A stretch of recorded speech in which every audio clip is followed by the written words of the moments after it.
Welcome to the Pencil Bob channel. I hope you enjoy my stories. Please like and subscribe, and hit that notification icon so you never miss out. Now on with the stories. When my friend told me he'd found a new construction home, his excitement was contagious. He gushed about the neighborhood, the beautiful houses, and the promise of a community. It all sounded too good to be true. But there was one thing that made me pause. The HOA, it's only here to manage the retention basin, he said, as if that was supposed to ease my mind. I couldn't help but raise an eyebrow. Something didn't sit right, but I kept my thoughts to myself. My friend was over the moon, and I didn't want to burst his bubble. A few months passed, and the honeymoon phase with his new home came to a screeching halt. The first sign of trouble was a letter from the HOA, and it wasn't a friendly welcome note. It was a warning about cars parked in front of homes. Not just one car or a fleet of them, just any car parked on the street in front of their own home. It was the beginning of a barrage of letters that would follow, each one more ridiculous than the last.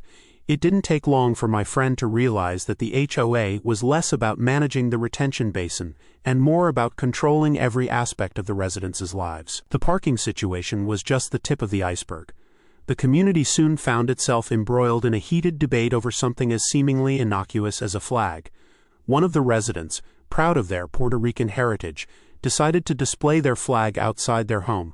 That flag became a lightning rod for controversy, sparking a political firestorm within the neighborhood. Sides were taken, voices were raised, and the HOA held an emergency meeting to address the issue. The result? A new rule that only the USA flag and sports team flags were allowed to be flown. The absurdity of it all was laughable, but the impact on the community was anything but. Meanwhile, I couldn't help but think about my parents. Their neighborhood, a sprawling development built in the 80s, had multiple retention basins scattered throughout. Yet in all the years they'd lived there, not once had anyone mentioned the need for an HOA. The basins were maintained by the municipality, funded by the taxes everyone paid. The system worked seamlessly, without any need for oversight by a homeowners association. As I walked through my parents' neighborhood, I noticed something that reinforced my suspicions. The lawns were perfectly manicured, each home looked well kept, and there wasn't a single eyesore in sight. It was the kind of place that could grace the cover of a lifestyle magazine. And yet there was no HOA dictating the shade of their shutters or fining them for leaving their trash cans out a little too long. The neighbors took pride in their homes without the need for someone looking over their shoulders, ready to pounce at the slightest infraction. It was then that the realization hit me. The retention basin excuse was just that, an excuse. It was a lie, a convenient cover for something much more insidious. The HOA wasn't there to manage a patch of grass. It was a tool for control, a way for certain individuals to exert their will over others, all while lining their pockets with kickbacks from contractors and fees from residents. It was a racket, plain and simple. When my wife and I began our house hunt, I had one non-negotiable: no HOA. I'd heard too many horror stories, and the last thing I wanted was to live under the thumb of a power-hungry board. So when we found a beautiful home in a quiet neighborhood with no HOA, I didn't hesitate. We put in an offer, and 6 months ago, we moved into our dream home. The relief I felt was immense. There was no one telling me what color to paint my front door, no threats of fines for leaving my trash cans out, and no fear of receiving a letter for parking my car in front of my own house. I could finally breathe easy. But the stories my friend shared with me served as a constant reminder of how lucky I was. His once idyllic neighborhood had become a battleground, with the HOA at the center of every conflict. The board members, who were supposed to represent the community's best interests, seemed more interested in enforcing arbitrary rules and collecting fines than fostering a sense of camaraderie. They reveled in their power, using it to settle personal vendettas and assert their dominance over the residents. It was a toxic environment, and my friend was stuck in the middle of it. The retention basin, the very thing that was supposed to justify the HOA's existence, had become a symbol of the deceit at the heart of the entire operation. It wasn't about managing the land. It was about managing people, stripping them of their autonomy, and dictating every aspect of their lives. The more I learned, the more I realized just how deep the deception ran. As I watched my friend's situation unfold, I couldn't help but feel a mix of anger and frustration. This wasn't how people should be living. A home is supposed to be a sanctuary, a place where you can be yourself without fear of judgment or retribution. but for my friend and his neighbors, their homes had become a source of stress and anxiety. The HOA, which was supposed to protect their interests, had instead become their biggest enemy. It didn't take long for the atmosphere in my friend's neighborhood to change. Once friendly neighbors were now suspicious of one another, afraid that a casual conversation or a friendly wave could be misconstrued and reported to the HOA. The sense of community that had drawn them all to the neighborhood in the first place was eroding before their eyes, replaced by an air of tension and mistrust. The retention basin lie had done more than just bring an unnecessary HOA into their lives. It had robbed them of the very thing that made a neighborhood a community. People were no longer looking out for each other. They were watching each other, waiting for someone to slip up so they could avoid the HOA's wrath. It was a heartbreaking transformation, and it all stemmed from a simple patch of grass. The final straw came when my friend received a letter from the HOA threatening to fine him for a minor violation. It was something so trivial, so utterly ridiculous, that I couldn't believe it when he told me. The letter claimed he had left his garbage cans out for an extra hour past the designated collection time, a minor oversight that most people would consider inconsequential. Yet the HOA had taken it upon themselves to enforce this rule with the same fervor as if it were a serious crime. As he read the letter aloud, I could hear the disbelief in his voice mixed with a growing frustration. It was a stark reminder of the reality he was living in, a reality where the people who were supposed to be his neighbors were instead his adversaries, ready to pounce on the slightest misstep. The sense of community he once cherished had been replaced by a culture of surveillance and punishment, leaving him feeling isolated and targeted in a place he had hoped would be a welcoming home. The decision to buy a home is one of the biggest a person can make, and it should be a joyous occasion. But for my friend, it had become a nightmare, all because of a lie. The retention basin, the HOA, the endless rules and regulations, it was all designed to control, to take away the freedom that comes with owning a home. What should have been a celebration of independence had turned into a constant battle against arbitrary restrictions. The promise of community and shared responsibility had morphed into a suffocating web of bylaws and fines. My friend found himself second-guessing every decision, from the color of his mailbox to the type of flowers in his garden, always fearing the next letter or complaint. The dream of homeownership had been tainted by the reality of living under the thumb of an overzealous HOA, all under the guise of maintaining a retention basin that could have been managed just as effectively by the municipality. As I sit in my own home, free from the grasp of an HOA, I can't help but feel a deep sense of gratitude. My heart goes out to those who aren't as fortunate, those who are trapped in neighborhoods where the very people who should be building up the community are instead tearing it apart. The retention basin lie is more than just a lie. It's a trap, one that ensnares unsuspecting homeowners and slowly chips away at their sense of autonomy and peace. It's a warning, one that I'm grateful to have avoided. But for those who weren't so lucky, the fight continues day after day, against an enemy that was never supposed to be there in the first place. The lie part is the word only. Yes, many older communities have infrastructure like retention basins that are owned and operated by the municipality, but the problem is that many municipalities got smart over the years and realized that they could place requirements on new construction to manage and maintain their own subdivision infrastructure. The government of your non-HOA home put that requirement in place for the HOAs around you. They can also burden your home with other problems in the future.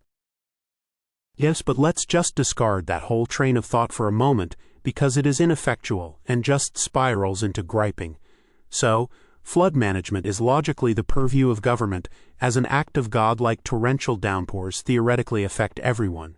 By privatizing the design and upkeep of several retention ponds for a neighborhood, you have effectively made your neighbor your keeper. If your neighbor, the HOA, cannot maintain the infrastructure, you will end up with water flooding your house. This spread out over a town or a county is dangerous, as in such a system no one person or entity is absolutely responsible for maintaining the flood prevention infrastructure. This is going to eventually cause problems, as ultimately the HOA is beholden to the Army Corps of Engineers, FEMA, federal authorities, despite them not having near the resources or ability to raise funds like a division of government. This is not talked about nearly enough, and it needs to be aired out repeatedly if you really are the HOA. The HOA is a bad venue for dealing with many problems, as it lacks the ability to raise funds to deal with problems, and lacks the leverage to negotiate discounts. The minor annoyances of HOA life are one thing, that you can literally be bankrupted by the poor decision-making of the HOA members next to you is another. If you like our stories, then please like and subscribe and comment, and remember to hit that bell icon so you never miss out. We have new stories almost every day. It was a scorching summer day when I first laid eyes on our new neighbor. I was in my driveway, sweating bullets and cursing under my breath as I wrestled with the stubborn engine of my Subaru. The head gaskets had decided to give up the ghost, and I was determined to fix the damn thing myself. As I wiped my greasy hands on an already filthy rag, I noticed a moving truck pull up to the house across the street. A sleek SUV followed close behind, and out stepped a woman who looked like she'd just walked off the set of a suburban sitcom. Her perfectly coiffed hair didn't move an inch in the breeze, and her crisp white pantsuit seemed to repel the heat and humidity that had the rest of us mere mortals dripping with sweat. I watched as she surveyed her new kingdom with a critical eye, her nose wrinkling slightly as she took in the varied mix of houses that made up our little neighborhood. I couldn't help but chuckle to myself. If she was expecting cookie-cutter perfection, she was in for a rude awakening.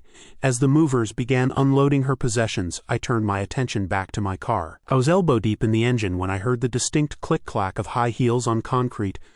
Looking up, I saw our new neighbor marching down the sidewalk, a clipboard clutched tightly to her chest like it was the Holy Grail. She stopped in front of my house, her eyes widening as she took in the scene before her.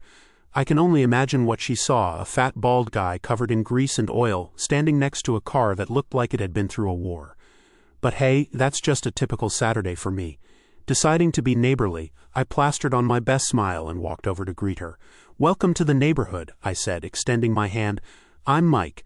You must be our new neighbor." The woman looked at my outstretched hand like it was a live snake. She took a step back, her perfectly manicured nails clutching her clipboard even tighter. "I'm Karen," she said, her voice dripping with disdain. "I'm here to take notes for the next HOA board meeting." I couldn't help but laugh. "Oh boy, you're in for a treat," I said, wiping my hands on my already filthy shirt. "What exactly are you taking notes on?" Karen's eyes narrowed. "Well, for starters, there's the matter of your vehicle," she said, gesturing to my Subaru with a look of disgust. "Surely the HOA has rules about keeping such eyesores in plain view?" I leaned against my car, crossing my arms. "Actually, Karen, our HOA doesn't have any rules about what we can do with our own property. They only have jurisdiction over the common areas and the greenbelt outside the neighborhood." Karen's face went through a series of expressions, each more comical than the last. Disbelief, confusion, and finally indignation. "That's impossible," she sputtered. "Every respectable neighborhood has proper HOA regulations," I shrugged. "Not this one. We like it that way, gives everyone the freedom to express themselves." As if on cue, our neighbor across the street, old Jim, chose that moment to start up his lawnmower. Jim's house was painted in the brightest John Deere green and yellow you've ever seen. Karen's head whipped around so fast I thought she might get whiplash. "What in the world is that?" she gasped, her voice rising to a pitch that could probably shatter glass. I grinned. "That's Jim's place. He's a big fan of tractors." Karen's mouth opened and closed like a fish out of water. But that's not allowed. It can't be allowed." I pointed down the street to another house. "See that one with the massive fence? And over there, the orange and blue one. That guy's a die-hard Broncos fan. We've got all sorts here." Karen looked like she was about to have an aneurysm. "This is unacceptable. I'll bring this up at the next HOA meeting. We need to implement some standards around here." I couldn't help but feel a little sorry for her. She clearly had no idea what she was getting into. "Look, Karen," I said, trying to keep the amusement out of my voice, "I hate to break it to you, but the HOA board members, they're all cool with how things are. In fact, most of us like having a non-HOA HOA, if you know what I mean." Karen's face turned an impressive shade of red. "We'll see about that," she huffed, turning on her heel and marching back to her house. Over the next few weeks, I watched with a mix of amusement and pity as Karen tried to rally support for her cause. She went door to door, clipboard in hand, trying to convince our neighbors that we needed stricter HOA rules. But in our neighborhood, her efforts were about as welcome as a skunk at a garden party. I remember the day of the first HOA meeting after Karen moved in. I decided to attend, partly out of curiosity and partly because I knew it was going to be one hell of a show. The meeting was held in the community center, a small building that had seen better days but was kept clean and functional by our laid-back HOA. As I walked in, I saw Karen sitting in the front row, her clipboard at the ready, and a determined look on her face. The rest of the seats filled up quickly, with most of our colorful cast of neighbors in attendance. Jim from the John Deere house was there, as was Bob, the Broncos superfan, and even old Mrs. Johnson, who had recently painted her shutters a vibrant purple, just because she felt like it. The meeting started off normally enough, with discussions about maintaining the common areas and planning the annual neighborhood barbecue. Karen sat there, practically vibrating with impatience, her pen tapping against her clipboard in an increasingly annoying rhythm. Finally, when it came time for new business, Karen's hand shot up so fast I thought she might dislocate her shoulder. The HOA president, a laid-back guy named Dave, nodded in her direction. "Yes, our new neighbor, Karen, right. What's on your mind?" Karen stood up, smoothing her immaculate pantsuit. "I have some serious concerns about the lack of regulations in this neighborhood," she began, her voice ringing with self-importance. "I've compiled a list of proposed rules that I believe will greatly improve our property values and the overall aesthetics of our community." She then launched into a lengthy monologue about uniform house colors, restrictions on vehicle repairs in driveways. I sunk a little lower in my seat at that one, and even suggestions for approved plants for front yards. As she spoke, I could see the looks of disbelief and amusement on my neighbors' faces. When Karen finally finished, there was a moment of silence. Then, to my surprise and delight, Mrs. Johnson stood up. Now, Mrs. Johnson was in her 80s and usually kept to herself, but apparently Karen had awakened something in her. "Young lady," Mrs. Johnson said, her voice quavering but strong, "I've lived in this neighborhood for over 50 years. I've seen people come and go, trends change and houses transform. But the one thing that's remained constant is our sense of community and individuality. I painted my shutters purple last month because it made me happy, and not a single soul here said a word against it. That's what makes this place special." There was a round of applause after Mrs. Johnson's speech. Karen looked like she'd been slapped with a wet fish. Dave, the HOA president, cleared his throat. "Thank you for your suggestions, Karen. However, as I'm sure you've been told, our HOA doesn't have the authority to implement or enforce such rules on private property. We're here to maintain common areas and foster a sense of community, not to dictate how people live in their own homes." Karen's face went through a series of impressive color changes. But, this is how HOAs are supposed to work," she sputtered. Bob, the Broncos fan, chimed in. "Maybe in some places, but not here. We like our neighborhood just the way it is. If you want a place with strict rules, there's a gated community about 10 miles down the road that might be more your style." The meeting devolved into a lively discussion after that, with neighbor after neighbor standing up to express their love for our quirky, rule-light community. Karen sat there, looking more deflated by the minute. Over the next couple of months, Karen attended 2 more HOA meetings, each time armed with a new list of complaints and suggested rules. Each time she was politely but firmly shut down. It was almost impressive, her determination in the face of unanimous opposition.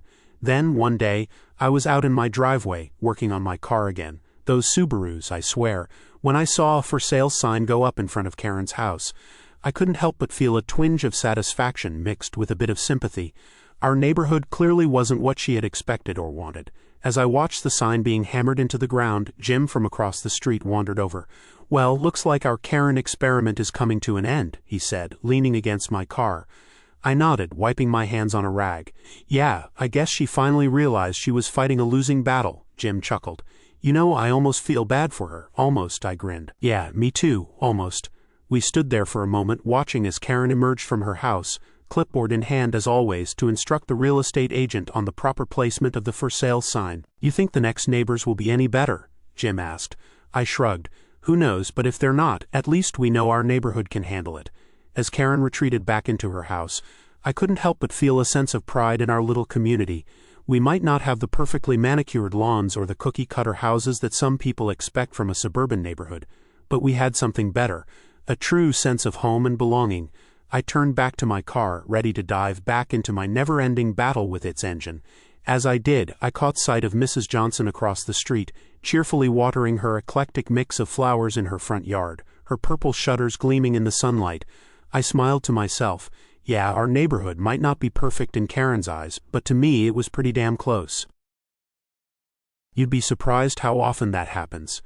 In the UK, the done thing as retirees is to sell your house in suburbia for many monies, and then move out to the countryside, happily able to outbid local folks for houses because rural wages are terrible. Problem is, said retirees get very annoyed that they couldn't buy a massive country estate, and have to live next to people who do things like farm and operate heavy machinery, and due to having leftover monies from their house sale, they can spend a lot of money on legal fees trying to make their new neighborhood perfect. Seems to be systemic. There's a very high-end golf community that built up around the edge of a scout camp one used to work at, actually ended up having 2 of their owners get tickets for harassment, and I believe misuse of police resources when they tried to get the several-decade-old scout camp shut down because of the ranges. Fast forward a few years, they tried to buy the camp property, had a little interest from the council when they originally offered another property on the other side of the same lake, with a few addendums to sweeten the deal, then changed it to a disgustingly lowball offer when the '08 market crash hit. Now they get to still enjoy the sounds of kids and the rifle, shotgun range all summer long. This happens in the U.S. too. City, suburbia people want to move out to the country to be closer to nature, then act surprised when their country neighbors do country things. One woman complained how her neighbors have 2 cows that are disturbing her after she moved. I asked her where she moved, and it's like one of the most rural areas nearby. I live in a fairly rural county myself, but since it's on the outskirts of the nearby city where everyone works, it's slowly becoming suburbia hell as well. Every day I read posts on Nextdoor about people who just moved out here complaining about the smell of farm animals, manure, and the sound of gunshots during hunting season. Like, come on, what did you expect?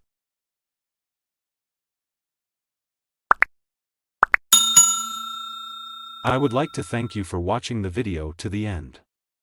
To encourage us to make more videos, please like, subscribe, comment, as well as share. Check out this other video if you haven't already.